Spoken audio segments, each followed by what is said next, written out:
Praise the Lord. கிறிஸ்து இயேசுவின் நாமத்தினாலே இந்த நாளில் உங்களை சந்திப்பதில் மிகுந்த மகிழ்ச்சி அடைகிறேன். சற்று நேர சிந்தனைக்காக ஒரு வேத பகுதியை நான் வாசித்து அதை தியானிக்க போகிறோம். யோபுவின் புஸ்தகம் 38வது அதிகாரம் அதனுடைய 4வது வசனம் பாருங்க. நான் பூமியை அஸ்திபாரப்படுத்துகிற போது நீ எங்கே இருந்தாய்? என்ன சொல்லப்பட்டிருக்கிறது என்றால், இங்க ஆண்டவர் சொல்றாங்க, யோபு கிட்ட சொல்றாங்க, நான் பூமியை அஸ்திபாரப்படுத்தினையா, அப்பொழுது நீ எங்கே இருந்த? இந்த பூமி மனிதனால் அஸ்திபாரப்படுத்தவில்லை, அஸ்திபாரத்தை போடல. நம்ம நினைக்கிறோம் நம்ம நடைகளும் நம்ம பாவனைகளும் நம்ம பேச்சும் நம்மளுடைய செயல்கள் எல்லாம் பார்த்தீங்கன்னா என்னமோ பூமிக்கு நீங்க தான் அஸ்திபாரம் போட்டத மாதிரி தெரியும். மனிதர்களுடைய நினைவுகள். ஸ்தோத்திரம். பாருங்க, இந்த பூமிக்கு அஸ்திபாரத்தை போட்டிருக்கிறார். இந்த பூமி அஸ்திபாரம் இல்லை என்றால் இந்த பூமி நிலையா நிற்க முடியாது. இந்த பூமியை ஆண்டவர் அஸ்திபாரப்படுத்தி இருக்கிறார். அருமையான கர்த்தருடைய பிள்ளையே, பூமி அஸ்திபாரப்படுத்தின தேவனுக்கு நன்றி செலுத்துங்கள். அது மட்டுமல்ல, அந்த பூமிக்கு அஸ்திபாரப்படுத்தும் போது நீ ஆண்டவரோடு கூட இருந்தாயா? நீ அவ்வளவு பெரிய அறிவாளியா? இல்லது அது உனக்கு தெரியுமா? சாதாரணமாய் ஒரு 50-80 வருஷம் வாழ்ற நீங்கள் இன்றைக்கு ஆண்டவர் செய்த எத்தனையோ நன்மைகளை, எத்தனையோ ஆசீர்வாதங்களை இன்றைக்கு நான் பார்க்கிறோம், அனுபவிக்கிறோம். ஆனால் இறைவன் இல்லை என்று சொல்லுகிறோம். சத்தமா சொல்றேன், மறுபடியும் சொல்றேன், இந்த பூமி அஸ்திபாரப்படுத்தப்பட்டிருக்கிறது. இந்த பூமிக்கு ஒரு அஸ்திபாரம் இருக்கிறது. பூமியின் அஸ்திபாரங்களை அசைப்பதற்கு ஆண்டவராகிய தேவனுக்கு வல்லமை இருக்கிறது.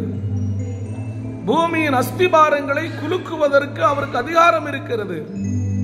அதை தடுப்பதற்கு உங்களுக்கு அதிகாரம் இல்லை.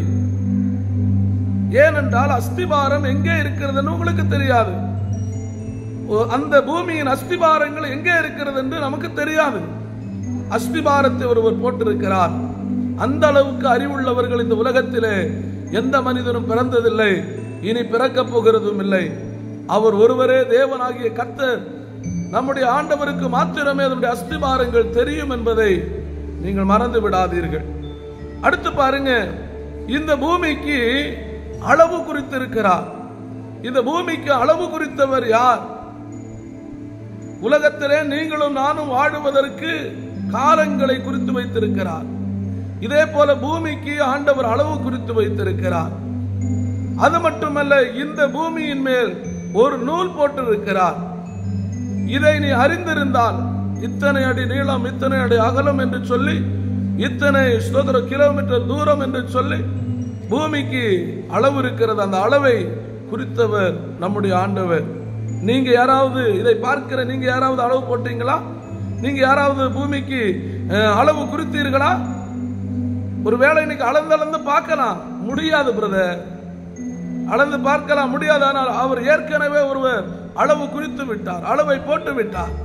அடுத்து பாருங்க, சொல்லாரு, அதனுடைய ஆதாரங்கள் எதன் மேல் போடப்பட்டது?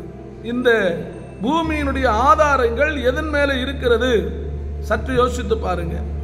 பூமியின் ஆதாரங்களை போட்டவர் யார்? அது எதன் மேல போட்டிருக்கிறாரு? கொஞ்சம் யோசித்து பாருங்க. அதை போட்டவர் நம்முடைய ஆண்டவர். அடுத்து சொல்லார் பாருங்க, அதன் கோடிக்கல்லை வைத்தவர் யார்? இந்த பூமியினுடைய முதல் கோடிக்கல்லை அதை நிலைநிறுத்தும்படியாக, அதை உற்பத்தி பண்ணும்படியாக, அதை உருவாக்கும்படியாக கோடிக்கல்லை வைத்தவர் யார்? வேதம் சொல்லுகிறது, ஆதியிலே தேவன் வானத்தையும் பூமியும் சிருஷ்டித்தார். வானத்தையும் பூமியும் உருவாக்கின ஒரு தெய்வம் இருக்கிறார். அவரே சர்வ வல்லமையுள்ள நசரேயனாகிய இயேசு கிறிஸ்து.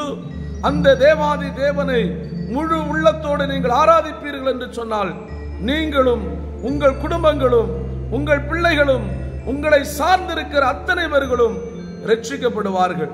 அந்த மெய் தெய்வத்தை, அந்த ஒரே தெய்வத்தை, அந்த ஏக தெய்வத்தை, அந்த சர்வ வல்லமையுள்ள தெய்வத்தை, வானத்துக்கும் பூமிக்கும் ஆண்டவராயிருக்கிற தெய்வத்தை நாம் ஆராதிக்கும் போது நாம் தோற்று போக மாட்டோம். இந்த உலக வாழ்க்கை நிரந்தரம் அல்ல, பரலோக ராஜ்யத்தை நாம் காணுவோம். கர்த்தர் தாமே நம்மை ஆசீர்வதிப்பாராக. ஆமென், ஆமென், ஆமென்.